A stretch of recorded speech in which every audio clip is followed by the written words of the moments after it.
tekiwakoze si kirungi okutuleetera mama wo ng'atunula ng'enkima. Abayimbi abalala balina bamama baabwe batunula bunyegwe mama wali mu ssente naye atunula bubi batto mujja mu mbeera embi omukazi atunula bizibu omulese mu kivulu obudde kiro omugiddeyo n'abbanja utele nate buli omu yasinzira okubeera nga te agoberera Fahad Proig gemanya amabega w'emizindalo okusokera ddala njagala okwebaza mwenna abasubscribinga edda ku mukutu guno owalenyo mubole ddala ate mmwe abatannaba kubeera nga te musubscribinga making sure nti subscribing ateka notification bell kateeko kuba kano kaja kwena kako alertinga whenever upload an update jakuba tudao notification ka agent kakati amole gona agaliwo gajja kubeera agasokerawo ngatekena kubeera nga te igasa sanda ewalala bwokona ka notification bell jakusa option 3 kona ku option esooka ya all notifications kino kitegeeza nti notifications zonna tujja kubeera nga te ozisobwa bijije bigenda maaso mu ggwanga Uganda era nga ndowooza kantandikirewo ewatali kubamalira budde oluvubuka omu amanyikiddwa nga Kakono yeeyita Kakono olw'ensonga nti alina omukono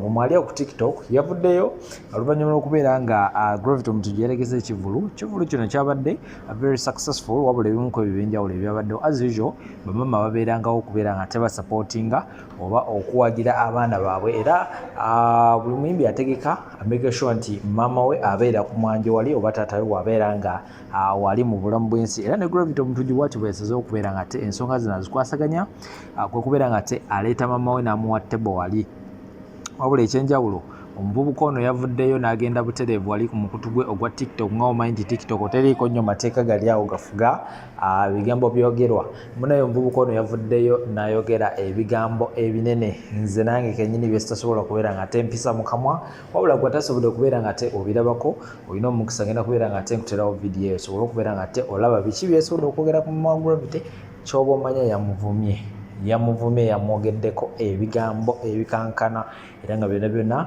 ngenda kubeera nga te mbikuterawo awo wabula Fifi the Queen yavuddeyo n'ayingira mu nsonga ze era alina obubaka bwe yasobodde okubeera nga te ayisaawo n'abantu abalala ab'enjawulo kwegamba naawe olina eddembe okubeera nga te wansawo comment section egiteekawo oba agenda comment section teekawo comment wansawo mu comment section ogwotubuli eki kyolowooza ku muvubuka ono ddala ki ekituufu ekyalibadde kikolebwa ku muvubuka ono era nga wenjogera ssaawa eno omuvubuka ono ye yasuze mu komera naye nga ndaba kino it's not enough kusiba obusibi omuntu olw'ebyo ebigambo byeyayogedde ebinene nga bwogenda okubeera nga teobiraba I think it's not enough anyway kamatera obutambi buno na Gravity Omutujju kyeyayogedde ku nsonga eno n'ebirala bingi nnyo as usual video teekako ka like omala okulikinga ate osobola okubeera nga tusharingirako n'abalala eyo mpolampola tubeere nga tensonga tuzitambulizamu ffenna Fahad Proig kwe muli kamatera obutambi buno later on kumawona amawulire amalala mangi nnyo enamba y'essimu egyolaba ku screen oyinza okuba nga weebuuza yaki tunonyeeko obeere nga ate otuukirira tubeere nga tukulangira business yo here and there mpolampola tuteekawo omusende banaffe aba tap send era nga bano bakutegeeza nti osobola okubeera nga tosindika ssente mu nsi zonna ziwandikadde okubeera nga te osindikamu ate mu ngeri ey'enjawulo kozesa promo code Fahad 1137 osobola okubeera nga te weefunira bonus era nga bonus eno eri worth $30 ga bwereere buli wonaaba osindika n'okozesa promo code eyo Fahad 1137 so kambatera obutabi buno ate later on nkomawo n'amawulire amalala mangi nnyo temuvaawo Gravity ekintu kiwakoze kibi nnyo Gravity Omutujju laba mama wo atunulanga nkobe Gravity funira ku mama wakaziga akamwerusa negwe mama watunulanga nkima atunulanga nkobe omulese mu public omulese mu lujudde mbwe omulese mu kivu Gravity ekintu kiwakoze okuleta mama wo kushe wakoze bubi mama wa mujeri mu kiwunya kitufunga tunanga kiwunya mama wo mugulire entebe empya mama wo muzimbire nyumba omukazi yazza atunula kiwunya yogera amazima ye mubi Gravity osula munyonyo mama wa sweri mu kiwunya watu tozimbya mama wo ku nyumba mama wange asinga bati wa Gravity okunyirira mazima ddala Gravity kiwakoze si kirungi okutuleetera mama wo ng'atunulanga enkima abayimbi abalala balina bamama baabwe batunula bunyegwe mama wali mu ssente naye atunula bubi batto mujja mu mbeera embi omukazi atunula bizibu omulese mu kivulu obudde kiro omugiddeyo n'abbanja aliwo guy ku TikTok akozesa erinnya Kakono bwe ngenzeemu mu akawunti ye ngenza okulaba nga musajja mulema omukono ogumu agulina omulala tagulina kono ekikolwa ky'okoze otuletedde okwebuuza ebibuuzo bingi ffe nga abakalabye nze omu ku abo abakalabye nze kanneeyogere nze ng'akalabyo ndeetedde okwebuuza bibuuzo bingi. Ekisooka wazaalibwa mukyala ne neebuuza gye wakulira na baani abaakukuza, ne neebuuza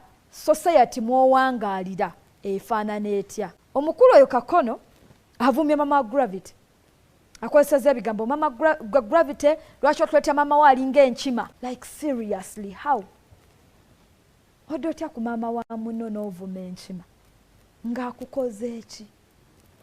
Kiki ekyo ekikuleetedde okuvuma omukyala omuzadde yazaala omwana we amufudde kyali essaawa zino n'omuyita enkima? Wabayo omuntu akupushinga to the limit. Osooka n'ogamba kaŋŋumiikirize the fact nti tutegeera byanjawulo era tutegeerera ku level yanjawulo, naye notuuka time n'ogamba I think this person has crossed line. Nze ne bamulekwa bannange abaafiirwako abazadde, we can understand the pain of not having a parent. There was a point mu bulamu bwange we nasabirako Katonda ne mugamba kale maama wange yalisigadde nga mulema, ngoba yafuna accident n'amenyekamenyeka, taata wange n'afuna accident n'amenyekamenyeka, like naye nga tebaviiriddewo ddala. Nga ngenda mu mbeera yaabwe ne mbalabako ne nsekako nabo ne nyumyako nabo, naye nga tekisoboka. But that was my wish.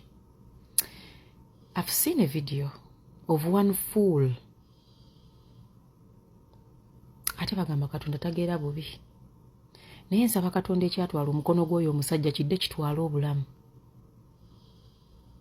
Nsaba Katonda kidde kitwala obulamu.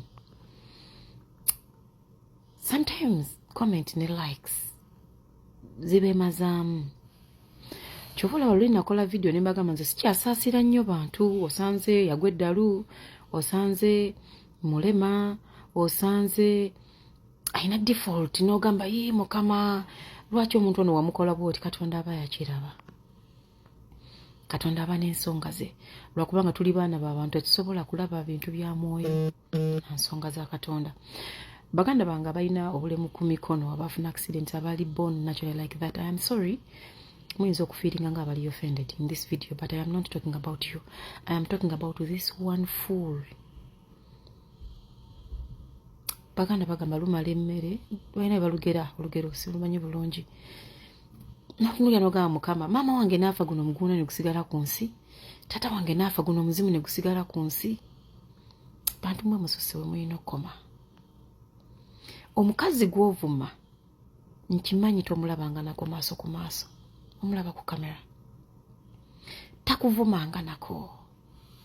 If you have issues n'omwana we, vuma omwana we, but don't disrespect people's parents. You don't know how much fabatabalina bwe tuwishinga nti yalibaddewo nga tunulanga ensolo nga bw'omuyise naye nga mulina. Nga nange nyimirira mu bantu ne ngamba maama wa Fifi the Queen wuuno naasituka ensi neemulaba.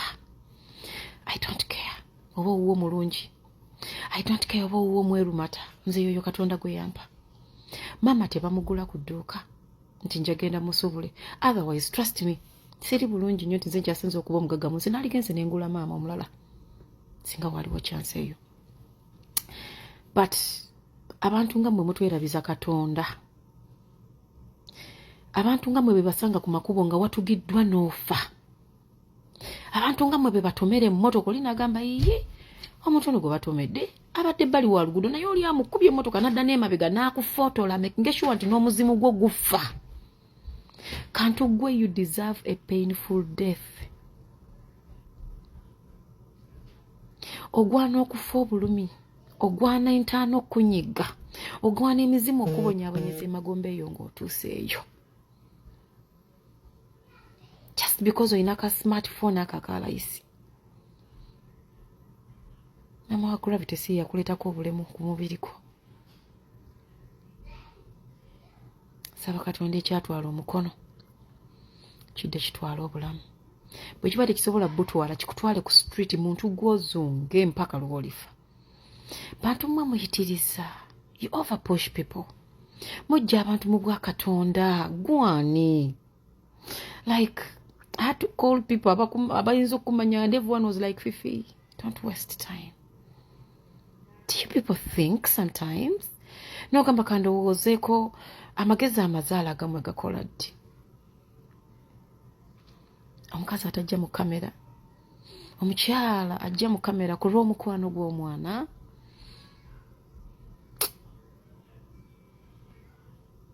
I wish I had powers on behalf of God. I wish. Nsaba Katonda akuggyeko buli kikuliko, akulekera obulamu ng'emikono tolina, amagulu tolina, kantu gw'obeera awo. I wish, I don't know. Olina omutima omubi. Nsaba Katonda akusasule bubi. How can you abuse a woman atalina kye yali akukoze, gw'otalina ky'omanyiiko kantu gwe? Do you people think? Do you people know nti waliwo obulamu obwaddala after social media? Naawe olina baganda baabawala bagenda kuzaala abaana baabwe batuuke wantu enkya babavume. Oh God.